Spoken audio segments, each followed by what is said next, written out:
अपना निशाना साधा। कहा कि मोदी सरकार का देश के 72 करोड़ किसानों से विश्वासघात सदन के पटल पर उजागर हो गया है। कहा कि मोदी सरकार अहंकार में है। आगे कहा कि मोदी सरकार की तरफ से कृषि मंत्री ने किसानों के लिए एमएसपी की गारंटी कानून बनाने से इनकार कर दिया। इतना ही नहीं, C2+50% पर एमएसपी निर्धारित करने से भी मना कर दिया। देश के 72 करोड़ किसानों से मोदी सरकार का विश्वासघात आज सदन के पटल पर उजागर हो गया। देश के अन्नदाता की रोटी छीनने का भाजपाई षड्यंत्र आज संसद के पटल पर उजागर हुआ।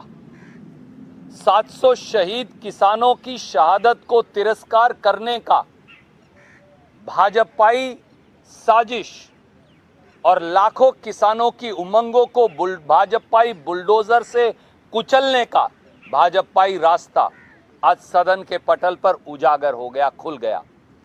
भाजपा की किसान विरोधी मानसिकता की कलई आज सरेआम खुल गई। जब देश के कृषि मंत्री ने, जो मंदसौर में किसानों के खून से होली खेलने के लिए ज़्यादा मशहूर हैं बजाय किसान पक्षधर बात करने के, जब उन्होंने सरेआम मोदी सरकार की ओर से देश में किसान एमएसपी की गारंटी का कानून बनाने से इनकार कर दिया। यही नहीं, C2+50% पर एमएसपी निर्धारित करने से भी इनकार कर दिया।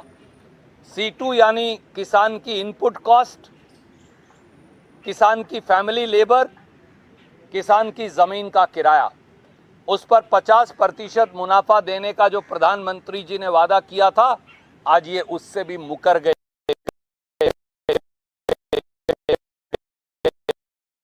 70 करोड़ किसान मोदी सरकार के इस अहंकार को कभी माफ नहीं करेंगे।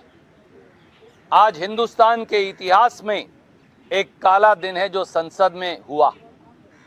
आज हिंदुस्तान के इतिहास में देश का किसान और खेत मजदूर इस मोदी सरकार के द्वारा निर्मित इस काले दिन को याद भी रखेगा और उनके अहंकार को चकनाचूर भी करेगा। भाजपा की सरकार शायद भूल गई है कि जिस सत्ताधारी दल ने भी, देश के जिस हुक्मरान ने भी देश के किसान और खेत मजदूर से, देश के अन्नदाता से लोहा लिया है, वो नेस्तनाबूद हो गया है। मेरी बात याद रखिएगा। आज से ही जब संसद में किसान और मजदूर को इन्होंने विश्वासघात किया है, आज से ही सरकार की विदाई के उल्टे दिन शुरू हो गए हैं।